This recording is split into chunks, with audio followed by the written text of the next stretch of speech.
Fala galera! Hoje nós vamos falar sobre a diferença entre autenticação e autorização dentro de um contexto de APIs REST. É um assunto muito pertinente para você que faz testes dentro dessa plataforma.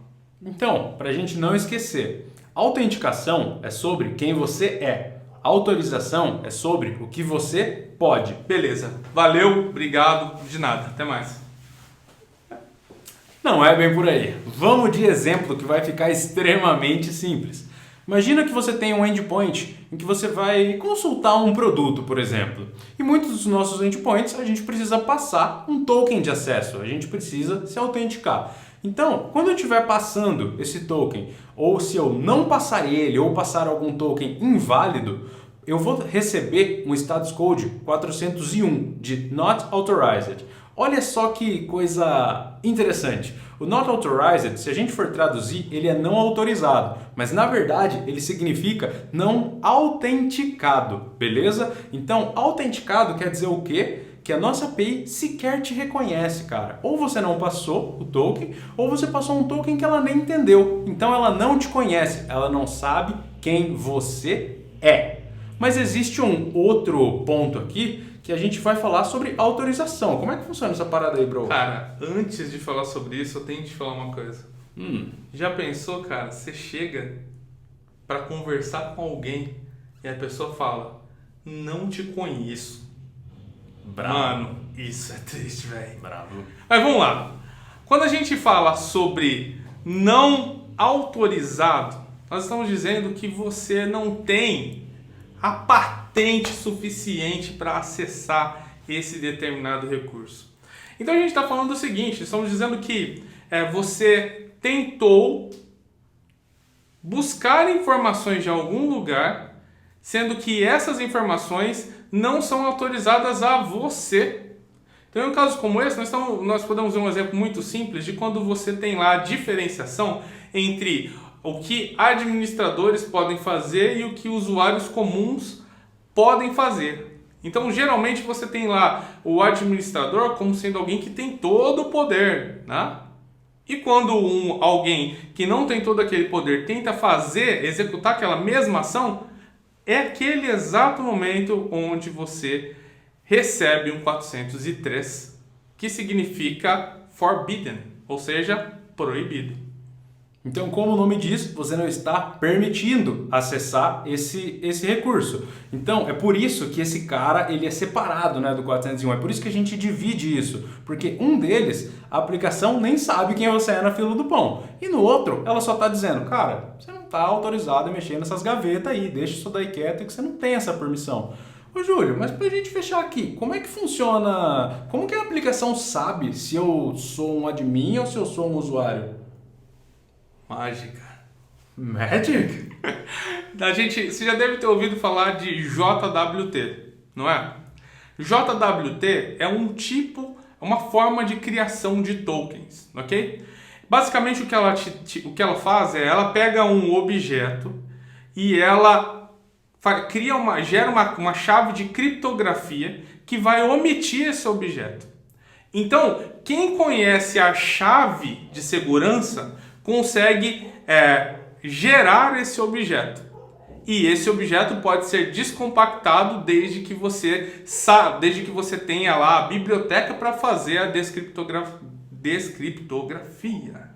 Ok? Uma vez que você descriptografa, você consegue ver um objeto, geralmente em JSON, onde você consegue ter acesso a qual é o nome do usuário, algumas outras informações dele, e uma delas que é a sua role, que é o seu papel. Então lá dentro, o seu token está diretamente relacionado, na maioria das vezes, ao seu usuário e também esse seu role ou seu papel. Exatamente isso daí, pessoal. Então, como esse token vai ser enviado para a aplicação, ela simplesmente vai abrir esse token, porque ela vai ter a chave, vai verificar lá qual que é o papel desse cara e vai dizer se ele não está autenticado, se ele não está autorizado ou se ele pode seguir tranquilo, está permitido, segue o baile. Agora, para você que testa aplicações, é muito importante que você também saia desse vídeo já com alguns testes que você já pode fazer imediatamente na API que você testa, ok? Então aqui vai o primeiro para você. Primeira coisa, chega dentro da aplicação que você testa, ok? Identifica se você tem essa separação de papéis, crie um token com um papel, com um usuário que ele não tenha acesso a um determinado recurso da sua API REST e usando esse token tente acessá-lo. O que é esperado é que você receba um código 403. Outra coisa que você pode fazer, e novamente também é algo muito relevante para a segurança, é passar tokens inválidos no seu endpoint, sendo que ele precisa de um token. Você precisa receber um status 401, porque ele não pode permitir que o acesso seja feito. Se você não passar token ou você passar um token inválido, é imprescindível que a sua API faça essa validação. Se você tiver aí também o controle, se o token está expirado, por exemplo, é muito importante você fazer esses testes também. Outra coisa que você precisa fazer, além de tentar fazer esse teste mais voltado ao negativo, é você também ver se, dado aquele usuário com um papel específico, ele consegue ter acesso ao que ele deveria ter de acesso também. A mesma coisa vale para as roles, né, os papéis mais simples. Então, se existe algum endpoint que não tem esse controle de que somente administradores podem acessar, você precisa garantir que usuários acessam. Então, fazendo esses testes dos negativos e dos positivos, você já vai ter uma cobertura muito interessante do como a sua API está se comportando. Exatamente. E aqui, como o Antônio disse, né?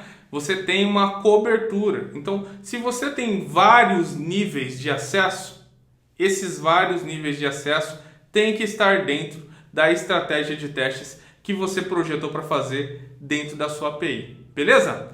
Então, esse é o conteúdo que a gente queria trazer para vocês hoje. Usem isso já aplicando imediatamente no seu dia a dia. Agora, uma coisa que você precisa lembrar.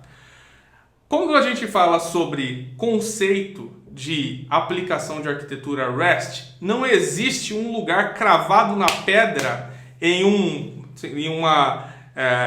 instituto que controla padrões de criação de projetos REST, ou mesmo bibliotecas que impedem você de construir uma API REST que não está seguindo um determinado padrão. O que isso quer dizer? Quer dizer que muitas vezes os times trabalham fora do padrão. E é muito importante que você, ao reportar uma inconsistência, também converse com o seu time. Porque não adianta você chegar e sair gritando, isso daqui está errado.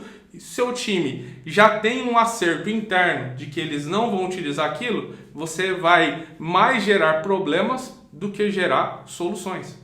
Perfeitamente. Saiba o que é certo e o que é errado. E também não seja irredutível. Às vezes não é o momento de deixar tudo aquilo ali com toda a perfumaria, ou até mesmo, pode até estar errado, mas talvez não é o momento de corrigir aquilo. Se você for irredutível, você não vai mudar nada e vai voltar para casa puto.